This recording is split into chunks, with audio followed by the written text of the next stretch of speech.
Maithili express की शानदार प्रस्तुति।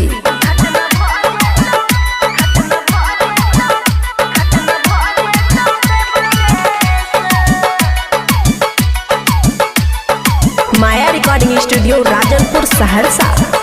कि बताइयो सखी तोरा गे पिया भेल परदेसी गे, शादी के लियो हम जहिया से दुख भेल सखी बेसी गे, दुख भेल सखी बेसी गे। कि बताइयो तोरा सखी गे पिया भेल परदेसी गे, शादी के लियो हम जहिया दुख भेल सखी बेसी गे।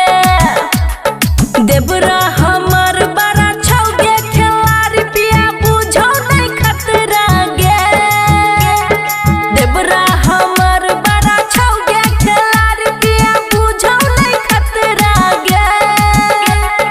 जदी सैया घर एतो नहीं हमर घटना भ जेतो देवरे से, जदी सैया घर एतो नहीं हमर घटना भ जेतो देवरे से। डीजे सुमित सतीश रैमा, सुमित सतीश रैमा।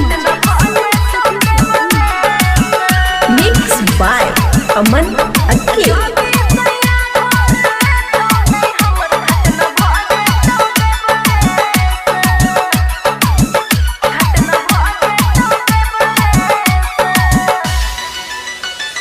ससुरा से निक हमर रहोगे सखी, नहरा के हमारा यारवा के सखी, नहरा के हमारा यारवा।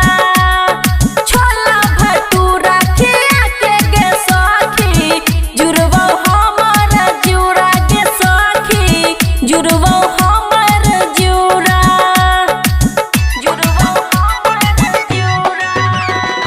ससुरा के निक हमर रहे गे सखी, नहरा के हमारा यारवा गे सखी, नहरा के हमारा यारवा।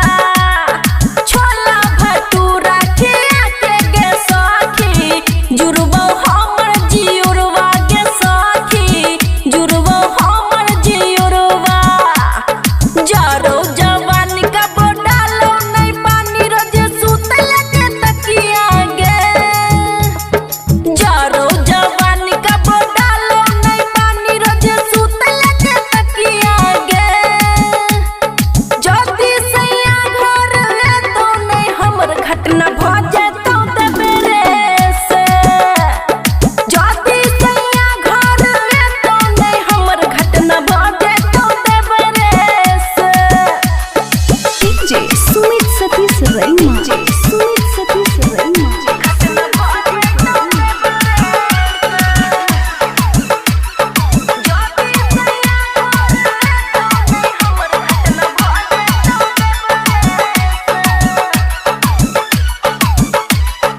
माया रिकॉर्डिंग स्टूडियो राजनपुर सहरसा। अमन अक्की पिया सुने गे सखी, बुझो नहीं हमर परेशानी गे सखी, बुझो नहीं हमर परेशानी। चढ़ल जवानी कोना सम्हारी, राखब अपन जवानी गे सखी, राखब अपन जवानी, राखब अपन जवानी। हे गैया मन अक्की पिया सुने गे सखी, बुझै नहीं हमर परेशानी गे सखी, बुझै नहीं हमर परेशानी। चढ़ल जवानी कोना सम्हारी, राखब अपन जवानी गे सखी, राखब अपन जवानी। देवरा इंदर बड़ा छौ गे भूखाइल चीज मांग सखी बखरा गे, देवरा इंदर बड़ा छौ गे भूखाइल चीज मांग सखी बखरा गे।